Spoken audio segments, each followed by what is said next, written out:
అపోస్తలుడైన పౌలు ఫిలోమోనుకు రాసిన పత్రిక, పేజీ నంబర్ 199. ఫిలోమోనుకు రాసిన పత్రిక 1వ అధ్యాయము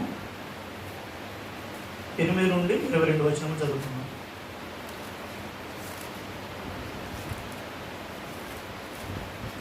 కావున యుక్తమైన దానిని గూర్చి నీకు ఆజ్ఞాపించుటకు క్రీస్తునందు నాకు బహుధైర్యము కలిగి ఉన్నను.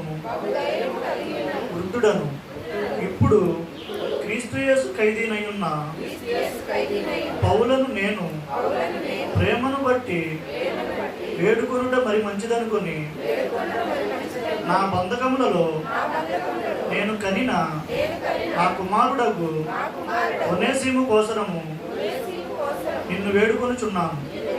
అతడు మునుపు నీకు నిష్ప్రయోజనమైన వాడే కాని ఇప్పుడు నీకును నాకును ప్రయోజనకరమైన వాడాయను.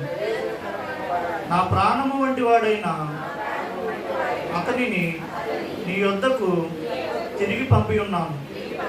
నేను సువార్త కొరకు బంధకములో ఉండగా నీకు ప్రతిగా అతడు నాకు పరిచారము చేయ నిమిత్తము నా యొద్ద అతను ఉంచుకునవలనని ఇంటిని కాని నీ ఉపకారము బలవంతము చేతనైనట్టు కాక స్వేచ్ఛాపూర్వకమైనదిగా ఉండవలెనని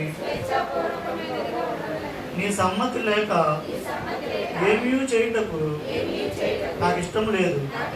అతడిక మీదట దాసుడిగా ఉండక దాసుని కంటే ఎక్కువవాడుగాను ప్రియ సహోదరుడుగాను విశేషంగా నాకును శరీర విషయమును ప్రభు విషయమును మరి విశేషముగా నీకును ప్రియ సహోదరుడుగాను నీ యొద్ద ఎల్లప్పుడూ ఉండుటకే కాబోలు అతడు కొద్ది కాలము నిన్ను ఎడబాసి ఉండెను.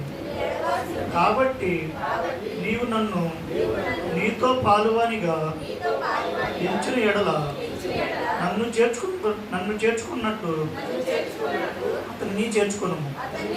అతడు నీకు ఏ నష్టమైనను కలుగు చేసిన ఎడలను నీకు ఏమైనా రుణమున్న ఎడలను అది నా లెక్కలో చేర్చును.